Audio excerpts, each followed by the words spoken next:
Hey everyone, it's Pup Twigs here from Orlando, Florida, and I got joining me as my guest today is Pup Mike from Hello. Brussels, Belgium. How are you? Hello, I'm good. I'm good. And you? I am doing awesome. So tell me a little bit before we get into the questions, what's the puppy community like in Brussels? The puppy community is quite big here, but it's very divided, mostly with lots of event happenings. Everybody's going to a different thing, and it's quite fun. I really enjoy it, to be honest. That's one of the main reasons I moved to Belgium. No, I love the backdrop that you've got, puppy related stuff. It looks pretty awesome. Thank you. Uh, Thank you. So, Pup Mike, tell me a little bit about, of course, your puppy name, Pup Mike. And then also, I noticed that your puppy hood looks like it's black, red, and blue. Mm. I think the nose is blue, what I could see. Yeah, Tell me about the that's right. origin of your hood colors as well. So my puppy name got because of my ex-boyfriend who was Danish and he could not pronounce my real name. It was very difficult for him.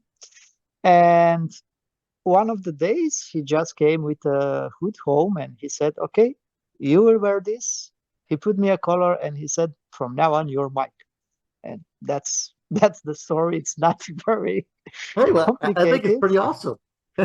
But yeah, I've been I'm Mike for a number of years now, so I really enjoy it. Yeah. And red is one of my favorite colors. Before this hood, I had this one which had a bit more red Yes. and only red and black. But now on my fifth years old anniversary of puppy, I decided to get something with less red, more black, and a little bit of blue, just a tiny bit. Well, I've not seen one like yours before that, and it looks awesome. That is an Oh, amazing puppy hood. thank you very much.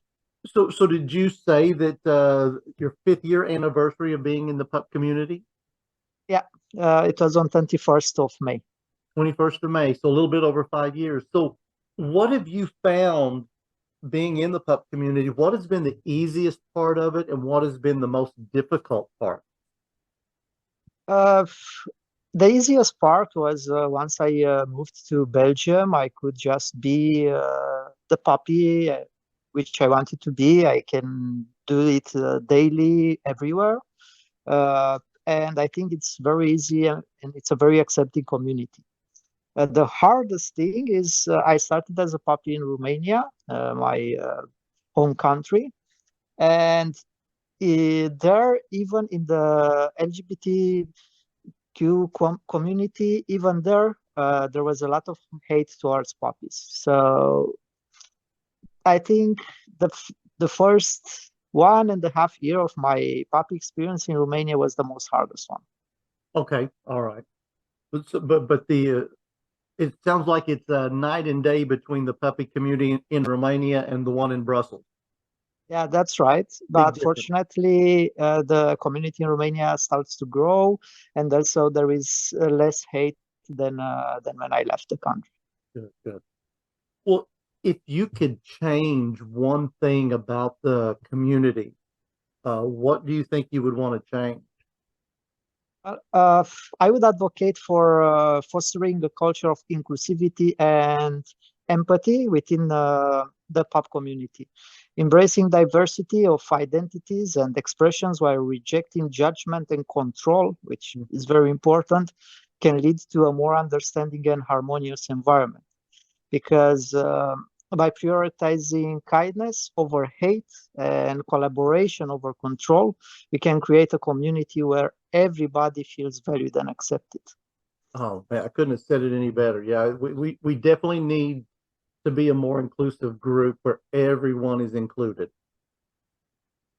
Because, So, yeah, ultimately, strengthening the bonds will make us unite more.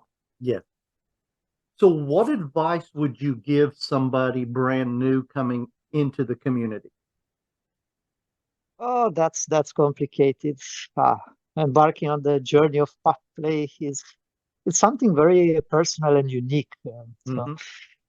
my advice to anyone starting with pup play would be to always follow their own rhythm and pace, because it's a journey of self-discovery and expression, and it's important to prioritize your comfort and boundaries.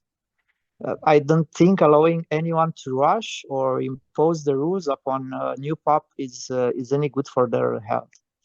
Uh, Pup play, like any kink, is versatile and can be tailored to your preferences, desires. So the new puppy should take the time to explore, to understand what aspects of pup play resonate with him the most. Agreed, agreed. So with Pup Mike, what brings you the most joy out of pup play? And do you have a favorite toy that you like to play with during that time? The favorite joy is interacting with other puppies in a social way, with playing a lot with balls, with in ball pits, being Hmm. goofy and stupid sometimes. And my favorite toy for doing this, or my favorite toys are always the balls. Yeah. We have an event in the Netherlands, Bark and Play, when lots of puppies meet, and it's so fun when everybody's fighting for the balls. It's just happiness. Well, what has being a pup done for your mental health? Ah, the yeah, it often for me it often boils down to a simple yet powerful principle: just enjoy. Because for me, engaging in pup play offers a unique avenue to disconnect from the stressors of everyday life. And I can immerse myself in a world of imagination and playfulness. And Hmm. yeah, the act of embodying a pup persona can provide a refreshing escape.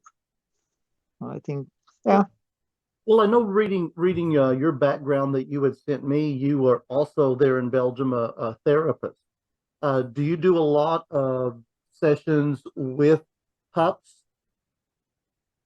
Uh, Not really. Not really. I was asked a while ago. I was asked, "Oh, are you a gay therapist?" And my answer is always no. I'm a therapist. I am a therapist for the person in front of me. It doesn't matter if they're gay, if they're straight, if they're puppies, if they're kingsters. It doesn't mean I don't care. I just dedicate my entire experience to the person which is in front of me. Awesome, awesome. Well, what is one thing that you wish that you knew before you became a pup? Uh, Okay, that's one thing that I wish I knew. That not all puppies want you good, even though they look like very well intended. Sometimes in the end, it's just a play of controlling, and some puppies really love to control others.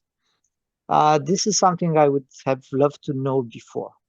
Okay, That after good intention, sometimes it's not that good idea to listen to everyone. okay, all right. Well, what kind of hobbies does Pup Mike have there in Brussels?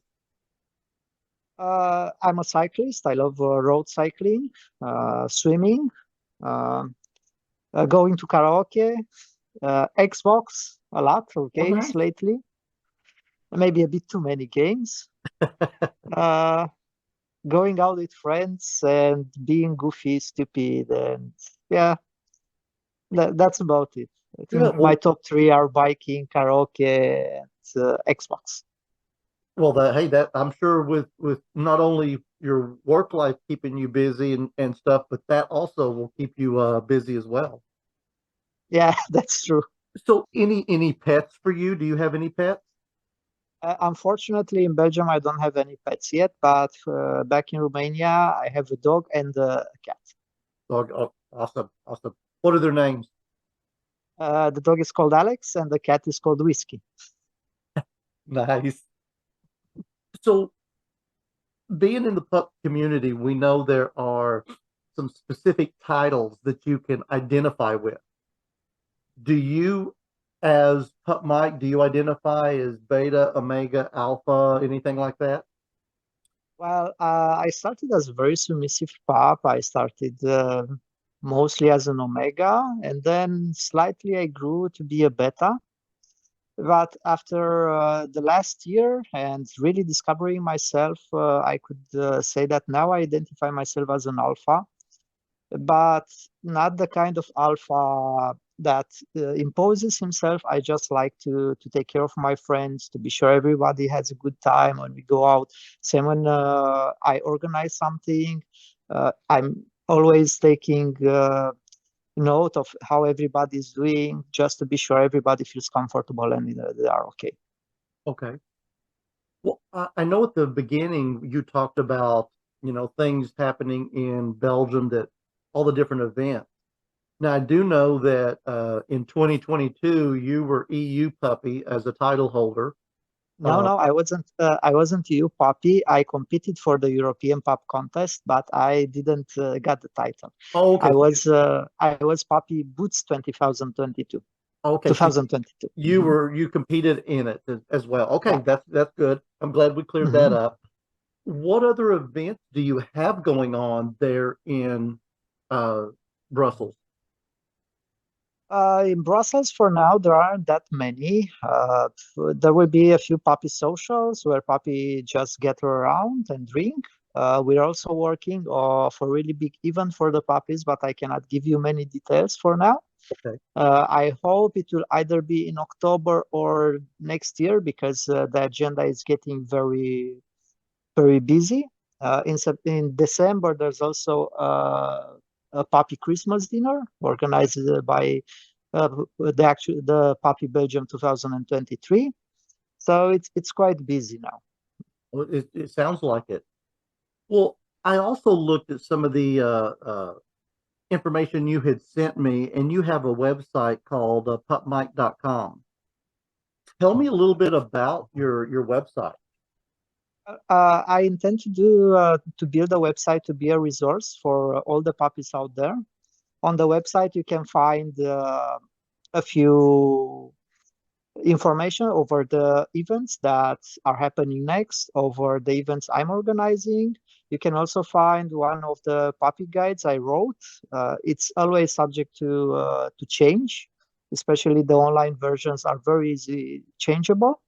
We also have it printed and it's free to take around. You can find it in Antwerp, you can find it in Brussels. You'll be able to find it in the Netherlands soon.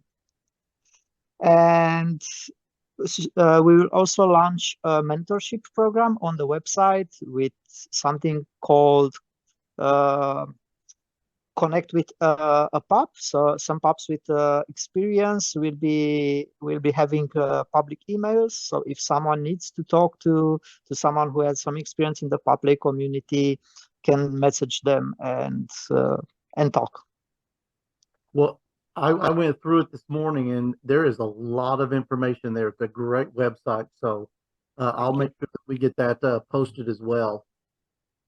It was a bit of work on doing it, and it's not ready yet. We still have a lot of things to add. The blog needs to be updated. Yeah, Oh, it's sure. it's a work in progress still. It always will be. It's going to be a work in Mhm. progress. Yeah, that's true. So, if you could ask the next pup that I interview a question about them or the pup community, what would you want to find out from them? So, can you share a memorable moment when you felt a deep connection between your pup persona and your own sense of self? And how did that experience influence your understanding of identity and self-expression as a pup? That's a very good one. So, are you ready for your question? Yes, I am. So, this came from, I was lucky enough to get to interview, uh, based on the archival information of pups here in the United States. It was the very first pup that we ever had that went around and actually did pup things at different events. His name was Pup Ranger, and he's been a pup now for 37 years. Oh, wow, Um, nice. he's out of San Francisco, and I also got to talk to the pup number two, which is Pup Bruiser. I got to interview both of them together just a week or so ago. But this came from Pup Bruiser, what we can tell is the very first pup in the U.S. He Mhm. wanted to know, how do you deal with the hierarchy that the pup community seems to be putting in place? Uh, yeah, it depends of what do you mean by this, because there are two perspectives.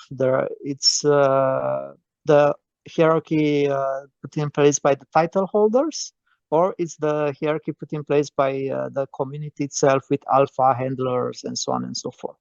Go with the second one about the handlers and stuff. As I wrote in my guide, I advocate for a dynamic puppy play community which understands that we can play differently, we can have different rules from pack to pack, but in the same time to work together as a community. I understand some seek discipline, some are very military in their organization, but in the same time, you have other puppies who are more bratty, who are more goofy, also puppies who don't agree with hierarchies. So I think that we need to be open to everything and to understand each other's point of view. We need to understand that both being disciplined and both being goofy, they're both right. It's important to acknowledge our own way and respect the others' way of doing the puppy play community. Okay. All right. Good. Well, if we have any pups that may want to reach out to you, do you have any social media that you would care to share? Yeah, of course, they can contact me on Instagram, which is DJ Dogo Mike, or they can send me an email via the website pupmike.com or contact at pupmike.com. It's my email address. Also on Telegram, but I don't know my Telegram handler by mind. Oh, what I'll do is I'll gather that information for you, and I'll make sure we get it posted on the final video. Okay, thank you. So, any last words from Pup Mike before we jump off of here? Enjoy. Know that being a pup is a very beautiful trip. It's not a destination. And if there are moments when you don't feel like popping out, being a pup, don't listen to the pressure. Just be yourself. Put your hood on the shelf for as much as you need and enjoy life as it is. Oh, I couldn't said it better. Well, Thank you. Pup Mike, it's been awesome getting to sit here and talk to you and everything. And I just hope you enjoy the rest of your day. Yeah, it was also very nice meeting you and having this wonderful talk with you. Thank you. Thank you. Bye.